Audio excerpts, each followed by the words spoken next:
Statement Foreign Secretary Elizabeth Truss. With permission, Mr. Speaker, I would like to update the House on the release of British nationals from detention in Iran and, in parallel, the repayment of the IMS debt. After years of unfair detention by the government of Iran, Nazanin Zaghari Ratcliffe and Anousheh Ashouri have this afternoon finally been allowed to board a plane and leave the country. They are on their way home. They will land in the UK later today and they will be reunited with their families. Morad Tabaz has also been released from prison on furlough.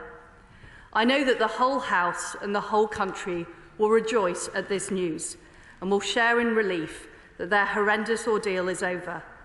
Nazanin was held in Iran for almost 6 years and Anousheh almost 5. Morad has been in prison for 4. Their release is the result of years of tenacious British diplomacy. I want to thank our Omani friends and Minister Badr for their help in bringing our nationals home. And I pay tribute to the efforts of many in this House, particularly the members for Hampstead and Kilburn and Lewisham East.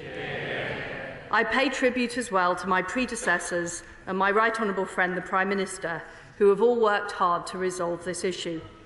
But most of all, I want to express my admiration for the incredible resolve and determination shown by Nazanin, Anousheh, Morad and their families. I have been in contact with them throughout, together with our specialist consular teams. Their suffering has moved us all, and so does the prospect of them being reunited with their loved ones once again after this long and cruel separation.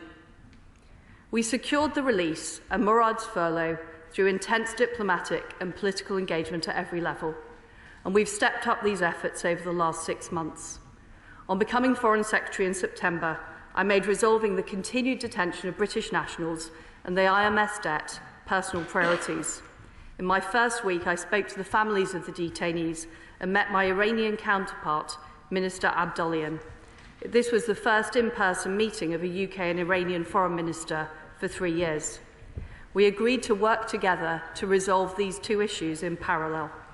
I dispatched a team of Foreign Office negotiators to hold intensive discussions with senior Iranian officials to secure the release of our detainees. Officials travelled to Tehran for negotiations in October and November.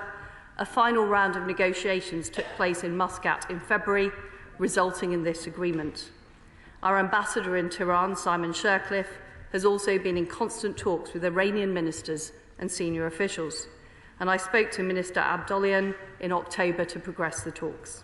In December, I met Minister Badr, and I secured Oman's assistance in this important work.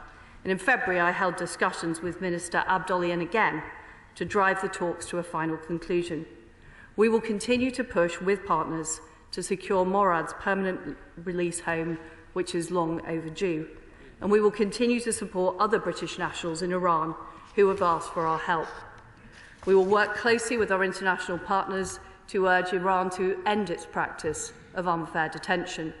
It remains, and always has been, within Iran's gift to release any British national who's been unfairly detained. The agonies endured by Nazanin, Anousheh, Morad and their families must never happen again. Our efforts to settle the IMS debt have also reached their conclusion. After highly complex and exhaustive negotiations, the more than 40-year-old debt between the international military services and the Ministry of Defence of Iran has now been settled. As the House is aware, this debt relates to contracts signed with the Iranian Ministry of Defence in the 1970s. Following the revolution of 1979, these contracts could not be fulfilled. I pushed officials to be as creative as possible in finding a way to resolve this situation, and they have worked round the clock to find a viable payment route. We have considered and exhausted many options in the process, but I can tell the House we have found a way to make the payment in full, in compliance with UK and international sanctions and global counter-terrorism financing and anti-money laundering regulations. A sum of £393.8 million has now been paid, which will only be available for humanitarian purposes. The terms remain confidential to both parties. We have long said we would find a solution to the IMS debt. Now, thanks to the tireless work of our officials, we have found a way to do so. The repayment of the debt, in parallel with the release of our nationals, reflects steps taken by both the UK and Iran to resolve issues of serious disagreement between our two countries. We will continue to stand up for our interests, for the freedom and security of our nationals wherever they are, and for an end to arbitrary detention. But for now, to Nazanin and Anousheh, I am pleased that in just a few hours' time, we will be able to say, welcome home. I commend this statement to the House. Senate Foreign Secretary David Lammy.